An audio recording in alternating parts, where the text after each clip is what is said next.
Hi, all. This is Dr. Sage Breslin, and this is Wisdom Wednesdays, my special series on my journey with cancer. Now, stay tuned because many of you are just following my journey. You're part of my tribe. You kind of want to know how everything's going every week. But then there are those of you who are business colleagues and you're wanting to get some value out of this. So this actually is probably going to be a slightly different kind of video, and I hope to apply it not only to my journey, but also sort of to the personal and professional journey as well. So hopefully you can give me feedback in the comments and let me know whether I did it or not. So what I want to talk to you this week is I want to talk about poop. Yes, I said it. I didn't say the S word, but poop. So while you're laughing, just hear me out. You know, I think that it's really interesting that probably the top three symptoms or side effects for most of the chemotherapy drugs are nausea, vomiting, and diarrhea, and fourth, constipation. So why, oh, why am I talking about poop? Well, the reality is that any one or all of those things can happen as a result of, receiving chemotherapy and being involved in the process. And, that's uncomfortable, right? I mean, you got to deal with it. But as I was reflecting on that part of the journey, I was thinking about how Freud talked about issues surrounding toileting is what they called them, right, in the 1900s, um, as issues of withholding. And most of it came around the time that we would normally potty train our kids, right, between age 2 and 3. And that is a time specifically for any of you who have children, you'll be like, oh my God, yes. It's specifically around issues of autonomy. And so oftentimes our little kids who are just getting language between 2 and 3, their favorite words to scream are me do, let me do it. I don't want you to do it for me. I want to do it. And when it comes to potty training, oftentimes there is this power struggle between letting it go or holding on to it. And some of that is wrapped up in how our children, feel about us and about the process and what they're being asked to do. Gosh, when they're wearing a diaper, they can be doing anything they want to and they can just let it rip and it's fine. But when they're asked to sort of grow up into the next stage, they have to make a choice about, do they surrender to walking into a bathroom, sitting on a potty that may feel too big to them, and doing this process where they have to relax and set the resistance aside in order to let it rip. And sometimes it doesn't feel too good, although I'm told that, many kids think it does. So why am I telling you all of this? All right. Well, what was coming through for me this past week was not just the whole issue of side effects from chemotherapy, which can be so fun to deal with, but was really just about this notion of autonomy and surrender, and how much of this process, when you commit to chemotherapy, when I've committed to doing this two-step chemotherapy ordeal in order to be eligible for the bone marrow transplant, I've really had to relinquish control over my body and how it reacts to things. And I've had to place my hands, myself, my being, into the hands of my oncologist and my team and my God. It's really interesting. And so as I was looking at some of my uncomfortable side effects this past week, it got me to thinking about, am I trying to hold on too tightly? Am I withholding? Am I resisting the process? And if so, why? What is it about it that's so scary to just let go? Yeah. And then I thought about it. It is scary. It is scary to just let go of the only control I feel like I have. It it feels almost incomprehensible to wrap my arms and mind around just letting go and just being in this process. More than anything, I want to dot my I's and cross my T's and set up the, protocols and, who's going to check the emails and who's going to pay the bills and like literally, what can I invest my control into versus how much more easily can I function and sleep if I can just let go. And some part of that process happened for me. I finally had to just exhale a little bit and let go and let go of the resistance. And it's amazing the effect that it had, not just emotionally, but physically. And that got me to thinking more about the energetics around all of this as well. And now, so if you stayed tuned, those of you interested in the business part, right?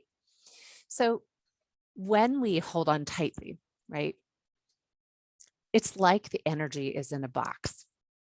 It's like there's nowhere for us to go but inside that box. It's like the energy doesn't have any other source. It can't grow, it can't shrink. It just is what it is. So when we're stuck, the energy almost suffocates us, right? It's just holds on. It has nowhere to go. And most of us want to grow and evolve, not just as people, but we want to grow and evolve our businesses. We want to see our abundance flourish. And yet we hold on tightly to ideas and protocols and habits and beliefs that keep us in the box. And so, what I'd love to just bring your attention to, not just my process, but for you, is the question of, what's your energy supporting? Is your energy supporting this growth and movement and flourishing and evolution? Or is it keeping you stuck? What are the energetics involved with how you function emotionally, physically, financially, how your business operates?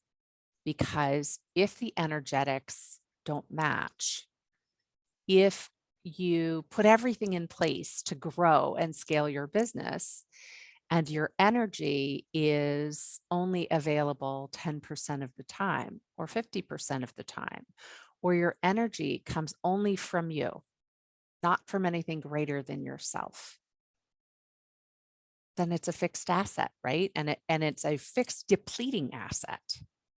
Versus if you shift gears and you think about perhaps connecting to something greater than yourself, then suddenly you have a power source that can actually fuel that growth and evolution.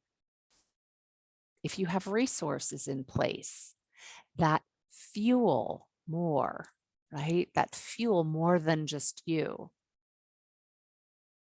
suddenly you're growing, you're scaling.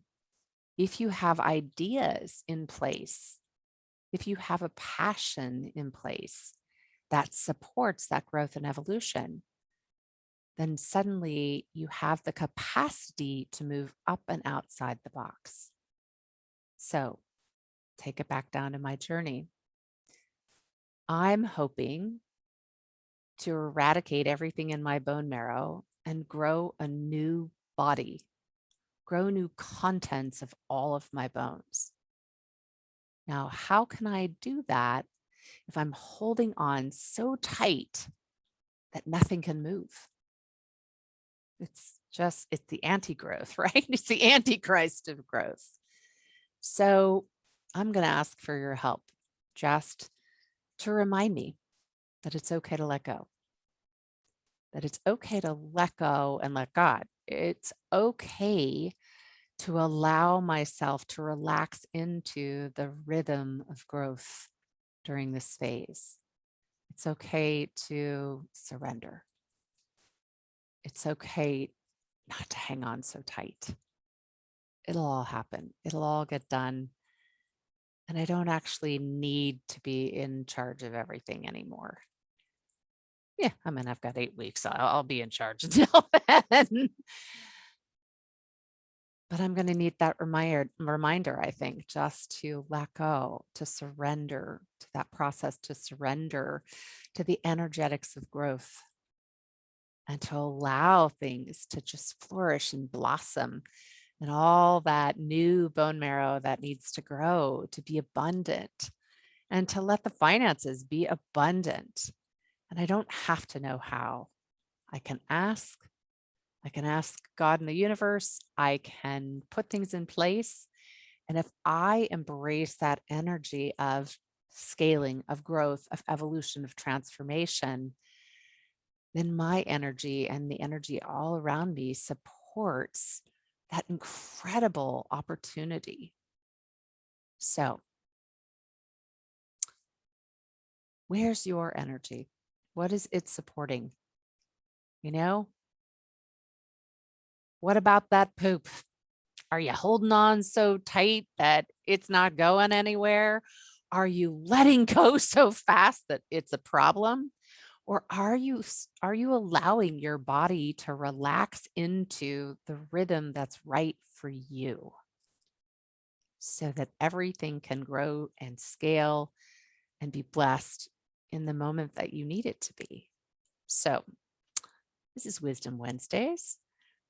Perhaps a strange Wisdom Wednesday, but I'm going to just thank you for being part of my tribe and my community, for donating all of your beautiful um, funds to the GoFundMe that my children have started, and also for all of the resources that you've offered up, for the beautiful comments, for the support, for the love, for the attention, the joy, the community that you all are providing. I can't thank you enough. And I thank you for supporting me in surrendering to this process and allowing my energy to flow a little bit more freely than it has been. And I just wish all the best for all of you, and just give some thought to what your energy is supporting. Personally, professionally, what's your energy supporting? Where are you directing it? And if there's a hiccup, I'm around for the next 8 weeks, ready and willing to help you find where those points of clarity need to come, redirect and redesign your energy so that you can step into the life that is really supporting you and everything you've dreamed of. Thanks. And this is Wisdom Wednesdays.